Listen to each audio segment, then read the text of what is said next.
Marga Lubis atau Marga Nasution yang diwariskan dari garis bapak merupakan fakta umum yang diketahui banyak orang sebagai bentuk kelompok kekerabatan patrilineal yang diamalkan oleh masyarakat etnis Mandailing di Tapanuli, Provinsi Sumatera Utara.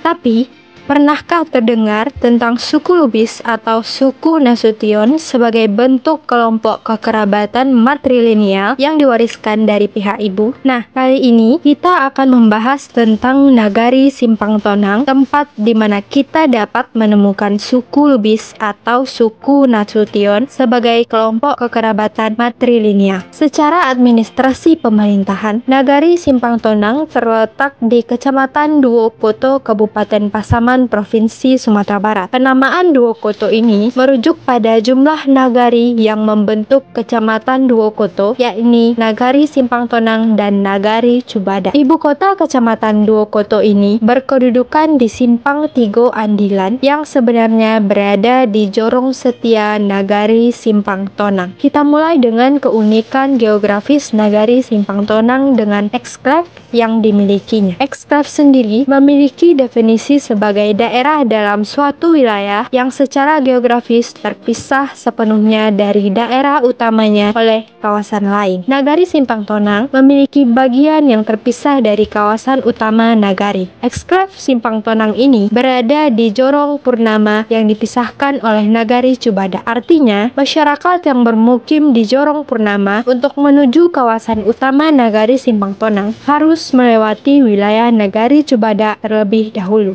Nagari Simpang Tonang terdiri atas 8 jorong, yaitu Tonang Raya, Tanjung Mas, Kelabu, Purnama, Setia, Sepakat, Perdamaian, dan Air Dingin. Pada tahun 2017, Nagari Simpang Tonang dimekarkan menjadi 3 pemerintahan nagari yang terdiri dari Nagari Simpang Tonang, Nagari Simpang Tonang Utara, dan Nagari Simpang Tonang Selatan. Sebaran jorong pasca pemekaran nagari sebagai berikut.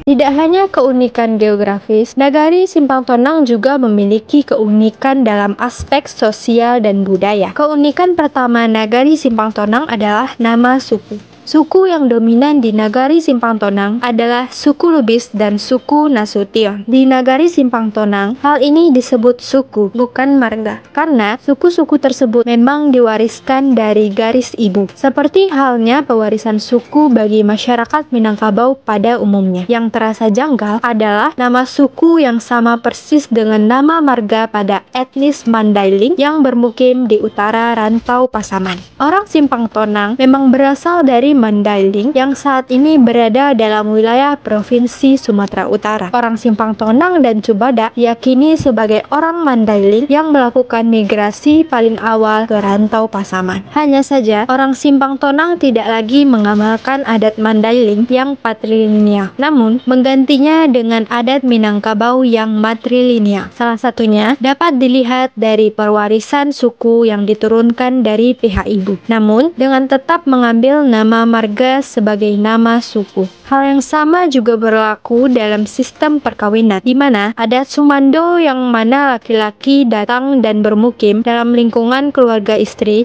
lebih umum diamalkan dibandingkan dengan adat Manjujur yang mana perempuan yang datang ke rumah suami.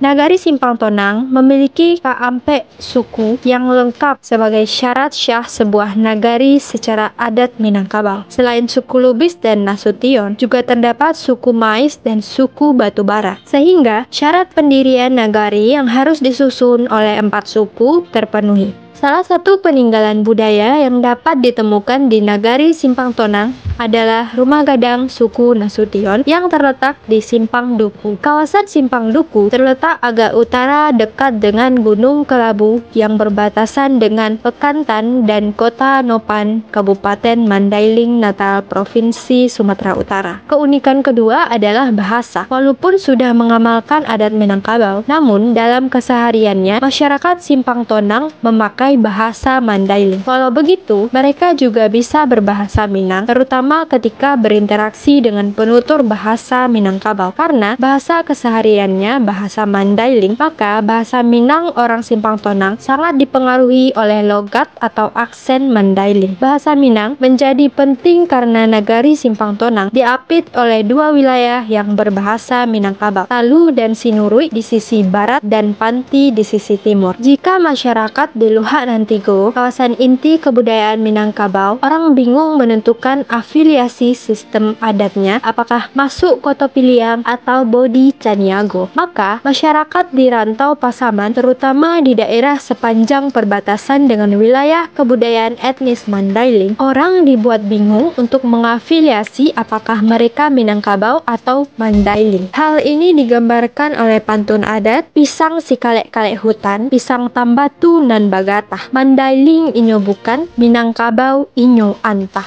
Demikian dan sanak kasadonyo keunikan nagari Simpang Tonang, nagari yang dibangun oleh orang Mandailing di rantau Pasaman yang mengadopsi sejumlah besar sistem adat matrilineal Minangkabau sebagai bentuk akulturasi kebudayaan Mandailing dengan Minangkabau. Simpang Tonang memberikan warna tersendiri bagi kebudayaan Minangkabau. Inilah potret Minangkabau yang kemandailingan, atau bisa juga dibilang sebaliknya, Mandailing yang ke Minangkabau. Tidak masalah mana yang benar, yang penting itulah khasanah budaya yang kita miliki sebagai sebuah kekayaan yang sangat berharga nilainya. Untuk tahu info-info lebih lanjut tentang nagari di Sumatera Barat, jangan lupa like, komen, dan subscribe serta nyalakan loncengnya untuk mengetahui informasi terkini.